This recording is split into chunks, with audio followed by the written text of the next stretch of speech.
চলে এলো আবারও বড় আপডেট। কে কে কোন রূপে থাকতে চলেছে এবার জি বাংলা মহালয়ায় এবং কত তারিখ আসতে চলেছে জি বাংলা মহালয়ার মেইন প্রোমো, তো চলো জেনে নিই। তো প্রথমেই অভিনেত্রী অঙ্কিতা মল্লিক, যাকে তোমরা এবার দেখতে পাবে দেবী মহিষাসুর মর্দিনী রূপে। তো অভিনেত্রী অঙ্কিতা মল্লিকের পাশাপাশি শোনা যাচ্ছে জনপ্রিয় অভিনেত্রী ইদিকা পালকেও এবার দেখা যাবে জি বাংলা মহালয়ায়। শোনা যাচ্ছে দেবী পার্বতী রূপে এবার অভিনেত্রী ইদিকা পালকে দেখা যাওয়ার অনেক বেশি সম্ভাবনা রয়েছে এবং তার পাশাপাশি এই আপডেটও সামনে আসছে যে দেবী পার্বতী রূপে দেখা যেতে পারে অভিনেত্রী শ্বেতা ভট্টাচার্যকে। তো তোমরা কোন অভিনেত্রীকে দেবী পার্বতী রূপে দেখতে চাও তা অবশ্যই কমেন্ট করে জানাবে। এবং তার পাশাপাশি থাকবে অভিনেত্রী শ্রুতি দাস।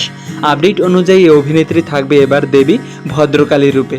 এবং তার পাশাপাশি শোনা যাচ্ছে দেবী স্কন্দমাতা রূপে থাকবে এবার অভিনেত্রী পল্লবী শর্মা। এবং আরও থাকবে অভিনেত্রী ঈশানী চ্যাটার্জি, কিন্তু এই অভিনেত্রী কোন রূপে থাকবে তার এখনও কনফার্ম নিউজ সামনে আসেনি। তো খুব শীঘ্রই এই অভিনেত্রীদের দেবী লুক রিভিল করা হবে। তো তোমরা কি অভিনেত্রী অঙ্কিতা মল্লিকের দেবী মহিষাসুর মর্দিনী রূপ দেখার জন্য এক্সাইটেড? তা অবশ্যই কমেন্টে ইয়েস বা নো লিখে জানাও। এবং নতুন আপডেট পাওয়ার জন্য তোমরা এই ভিডিওটিকে একটি লাইক করে চ্যানেলটিকে অবশ্যই সাবস্ক্রাইব করে রাখো।